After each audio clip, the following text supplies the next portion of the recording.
వేతనాల్లో EHS కోసం 1.5% cut కావటం ఇప్పుడు కలకలం రేపుతుంది.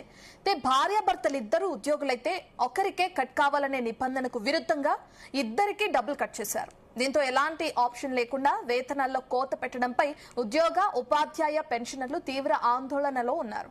ప్రభుత్వ వర్గాలు మాత్రం ఎవరికి ఇబ్బంది లేకుండా చెప్తుంది. ఇదే అంశంపై ఇవాళ డిబేట్ లో చర్చిద్దాం. మనతో పాటు ఇటు స్టూడియోలో ఉద్యోగుల సంఘం చైర్మన్ అటు పద్మాచారి గారు ఉన్నారు. పద్మాచారి గారు గుడ్ మార్నింగ్ అండి. ఇంకా అలాగే టీఎస్ఎస్టీఎఫ్ సదానందం గౌడ్ జూమ్ లో జాయిన్ అవుతున్నారు. దాంతో పాటు కాంగ్రెస్ నుంచి కత్తి వెంకటస్వామి గారు ఆయన కూడా జూమ్ లో జాయిన్ అవుతున్నారు. మీ ఇద్దరు కూడా ముందుగా గుడ్ మార్నింగ్ అండి. పద్మాచారి గారు మీతోనే స్టార్ట్ చేద్దాం. మనం ఇంతకు ముందే అనుకున్నట్లుగానే ఈహెచ్ఎస్ కటింగ్ గురించి నిన్నంతా ఉద్యోగులు ఆందోళన వ్యక్తం చేయడం మనం చూస్తున్నాం. యాక్చువల్గా ఎన్నో ఏళ్ల కళ అది ఇప్పటికీ సాకారం అయ్యింది అని ఆనందపడే లోపే ఈ విధంగా ముందుగానే అప్డేట్ ఇవ్వకుండా, గైడ్ లైన్స్ ఇవ్వకుండా, ఎటువంటి మార్గదర్శకాలు ఇవ్వకుండా కట్ చేయడాన్ని ఇప్పుడు ఉద్యోగులందరూ కూడా వ్యతిరేకించడం మనం చూస్తున్నాం. మరి ప్రభుత్వం నుంచి ఎటువంటి స్పందన వస్తుంది? మిమ్మల్ని పిలిచి మాట్లాడతామన్నారు. మరి ఒకవేళ మాట్లాడితే ఈ రోజు ఏ సమయానికి మాట్లాడే అవకాశం ఉంది? మీ డిమాండ్లు ఏంటి ప్రధానంగా? గుడ్ మార్నింగ్ తెలుగు ప్రేక్షకులకు, అదేవిధంగా ఉద్యోగ సంఘ నాయకులకు, ఉద్యోగులకు. ఒక హెల్త్ కార్డ్ అనేది గత ఒక 20 years నుంచి ఒక కన్క్లూడ్కి వచ్చింది. కార్డు ఇష్యూ చేయడం అనేది ప్రభుత్వానికి అభినందన తెలియజేస్తూ, ముఖ్యంగా గత సమైక్య ఆంధ్రప్రదేశ్ లోపల హెల్త్ కార్డ్ ఇష్యూస్ లోపల నేను employees secretariat association general secretary ఉన్నప్పుడు నేను వన్ ఆఫ్ ద మెంబర్ నల్ల. అయితే అప్పుడున్న ఉద్యోగులుగా మేము డిమాండ్ చేసింది ఏమిటంటే 40-60%, 40% ఎంప్లాయీస్, 60% గవర్నమెంట్ కాంట్రిబ్యూట్ చేయాలని, అదేవిధంగా ఏ హాస్పిటల్స్ ఉన్నాయి, ఏ టైప్ ట్రీట్మెంట్ ఉంటుంది అనే విధి విధానాల గురించి ఫస్ట్ ప్రొసీడింగ్స్ ఇష్యూ చేయమని నెంబర్ ఆఫ్ టైమ్స్ మీటింగ్ చేయడం జరిగింది. ఇప్పుడు కూడా పిఆర్సీ డిమాండ్ చేసినప్పుడు పిఆర్సీ ఇష్యూ పక్కకు పెట్టేసి హెల్త్ కార్డు ఇష్యూ చేస్తామన్నప్పుడు, హెల్త్ కార్డు ఇష్యూ చేసినప్పుడు నెంబర్ ఆఫ్ టైమ్స్ మీటింగ్స్ పెట్టినప్పుడు ఒక అధికారులకు తెలుసు, ఎందుకంటే రాజకీయ నాయకులకు తెలియకపోవచ్చు, పార్టీలకు తెలియకపోవచ్చు, కానీ అధికారులకు ఈ యొక్క దీని విధి విధానాలు ఏ విధంగా తయారు చేయాలి, అయితే తయారు చేసే లోపల ఇప్పుడు ఇంతకుముందు వాళ్ళు మీరు చెప్పినట్టు భార్యాభర్తలు ఇద్దరు ఉంటే ఏ విధంగా ఇద్దరిది కట్ చేయాలన్నా ఒక్కరిది కట్ చేయాలన్నా అనే ఒక చర్చ కూడా వస్తుంది.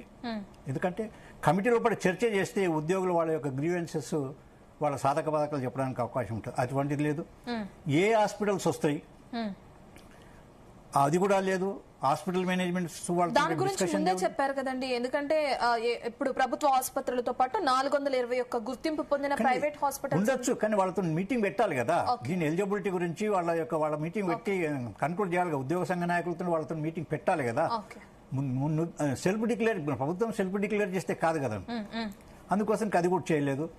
అయితే ముఖ్యంగా ఏ రేంజ్ వరకు క్యాష్లెస్ అనేది క్యాష్ ₹1 కోటి, 60 లక్షల, 50 లక్షల, 20 లక్షల ఓపీ ట్రీట్మెంట్ ఉందా, అదేవిధంగా అదర్ స్టేట్లలో కూడా ఉందా. ఇప్పుడు ఢిల్లీలో డిప్యుటేషన్లో మన ఎంప్లాయీస్ పనిచేయడం జరుగుతుంది, అక్కడ కూడా ఏమైనా హాస్పిటల్స్ ఉన్నాయా. ఒక ఎంప్లాయీ పక్క స్టేట్కి పోతాడు, పక్క స్టేట్ వెళ్ళి సిక్ అవుతాడు, సిక్ అయినప్పుడు అక్కడ ఏమైనా ట్రీట్మెంట్ ఉందా, లేకపోతే దానికి క్యాష్లెస్ అన్నప్పుడు అటువంటి బెనిఫిట్ ఇస్తారా, అటువంటిది కూడా చర్చ పెట్టాలి కదా. అదేవిధంగా ఇయర్లీ ఎన్నిసార్లు ట్రీట్మెంట్కి ఏమన్నా అటువంటిది మన కండిషన్స్ ఉన్నదా. ఒక సర్జరీ అవుతుంది, హార్ట్ సర్జరీ అవుతుంది, డిఫెక్ట్ ఉంటుంది, మళ్ళీ హాస్పిటల్ జాయిన్ అవుతాడు. జాయిన్ అయినప్పుడు అటువంటిది ఏమైనా కండిషన్స్ ఇట్లా ఏమైనా పెట్టినరా, అది డిస్కషన్ చేయాలి. ఎందుకంటే కండిషన్ పెట్టడానికి వీలు లేదు కానీ డిస్కషన్ తెలియాలి. ఇంకోటి, ఇప్పుడు ఆరోగ్యశ్రీతో ట్రస్ట్ చేస్తున్నారని ఉద్యోగులు పెద్ద బాధపడడం జరుగుతుంది. ఎందుకంటే ఇది జనరల్గా ఉద్యోగుల ట్రస్ట్ అన్నప్పుడు ఉద్యోగుల ట్రస్టుకు ఒక ట్రస్ట్ని ఏర్పాటు చేసి దానికి ఒక చైర్మన్ వేయాలి. ఉద్యోగ సంఘ నాయకుడే చైర్మన్ ఉంటే వాళ్ళ సాధక పథకాలు తెలిస్తే వాళ్ళకి సర్వీస్ చేయడానికి అవకాశం ఉంటుంది. ఫుల్ ఫ్లెడ్జ్డ్ ఒక డిపార్ట్మెంట్ ఉంటుంది. ఇప్పుడు ఏం చేసారంటే ఓన్లీ ఒక ఇద్దరు ఎంప్లాయీస్ నన్ను మెంబర్ పెట్టేసేస్తే వాళ్ళకి ఏం అథారిటీ ఉంటుంది, వాళ్ళు ఏమి సర్వీస్ చేయగలుగుతారు. రెగ్యులర్ ఎంప్లాయీస్, ఐఏఎస్ ఆఫీసర్స్ వాళ్ళు ఏమిటంటే వాళ్ళ సర్వీసెస్ వాళ్ళ డిపార్ట్మెంట్ కోసానికి సర్వీస్ చేయడానికి అవకాశం ఉంటుంది. వీళ్ళు ఏమైనా డిఫెక్ట్ వచ్చినప్పుడు, వీళ్ళకి ఏమైనా సాధక బాధకాలు వచ్చినప్పుడు ఎవరితో ఆలోచన చేయాలి, అటువంటి క్లారిటీ లేదు. అంటే హెల్త్ కేర్ ట్రస్ట్ లో ఉద్యోగుల సంఘం నుంచి 6, పెన్షనర్ల సంఘం నుంచి 2 ప్రతినిధులుగా ఇప్పటికే వాళ్ళు ప్రతినిధుల సభ్యులుగా నియమించారు కదా. మరి వాళ్ళు వెళ్ళి మాట్లాడితే ఈ క్లారిఫికేషన్ ఎవరికి ఇప్పుడు జనరల్ ఏమిటంటే ప్రభుత్వము అటువంటి క్లారిటీ ఇవ్వలేదు కదా. ప్రభుత్వం ఏమిది విధి విధానాలు చేసినప్పుడు యాక్చువల్గా ఏమిటంటే అఫీషియల్స్ కాకుండా ఉద్యోగ సంఘ నాయకుడి నుంచే చైర్మన్ గా చేయాలి. ఒకవేళ సీఎం చైర్మన్ ఉంటే వైస్ చైర్మన్ అన్న ఉద్యోగ సంఘం నాయకునికి ఇవ్వాలి, ఫుల్ ప్లెడ్జ్ ఇవ్వాలి, స్టాఫ్ ఇవ్వాలి. ఉద్యోగులకు ఇక్కడ ఏం సాధక బాధకాలు అయినప్పుడు వాళ్ళు ఎవరికి కన్సల్ట్ చేయాలి, ఎవరికి చెప్పాలి. ఆగమాగం చేసేసి కార్డు ఇష్యూ చేస్తున్నాం అంటున్నారు. కార్డు ఇష్యూ చేసినప్పుడు మళ్ళా కొన్ని క్యాష్ లిస్ట్ ఉంటాయి, విత్ క్యాష్ తోటి ఉంటుంది. అటువంటిది రియంబర్స్మెంట్ ఉందా, రియంబర్స్మెంట్ మొత్తం క్యాన్సిల్ అయిపోయిందా, ఇప్పుడు పాత కార్డును అప్లోడ్ చేస్తామంటున్నారు. దాని ప్రకారం అన్నప్పుడు అట్లా అన్నప్పుడు ఎట్లా చేస్తారు ఆ క్లారిటీని? ఒక ప్రొసీడింగ్ అంటే ఒక లెటర్ అనేది ఉండాలి కదా, ఒక జీవో అయితే ఉండాలి కదా. అటువంటి క్లారిటీ లేనందుకు ఉద్యోగులుగా పెన్షనర్స్ గా అందరూ అయోమయంకు గురి కావడం జరుగుతుంది. అటువంటి క్లారిటీ ఫస్టే ఇవ్వాలి. ఆ క్లారిటీ ఇచ్చేసి ఉద్యోగ సంఘాలకు చెప్పేసి, ఇంకోటి కొందరు ఏమిటంటే మాకు ఇదే అమౌంట్ ఎక్కువ కట్ అవ్వడం జరుగుతుంది, ప్రైవేట్ ఇన్సూరెన్స్ లో కూడా ఇంత కొద్ది బెనిఫిట్స్ ఉంటాయి కదా, ఇంత అమౌంట్ 2 ఎంప్లాయీస్ అన్నప్పుడు ఒక ఎంప్లాయీకి ₹1,00,000 ఉందనుకో 1,500, ఆయన భార్య ఉందనుకో 1,500, 3,000 4,000 నెలకు కట్ అయిపోతే అటువంటి ప్రైవేట్ బెనిఫిట్ ఉంటుంది కదా. ఉద్యోగి ఈ స్కీమ్ లో జాయిన్ కావాలా లేదని ఆలోచన చేయవలసిన ఆప్షన్ కూడా ఇవ్వాల్సిన పరిస్థితి ప్రభుత్వం ఉంది. ఆయన జాయిన్ అవుతుందా లేదా చూడవలసిన అడగవలసిన పరిస్థితి. ఓకే పద్మశారి గారు, మళ్ళీ మాట్లాడదామండి మనం.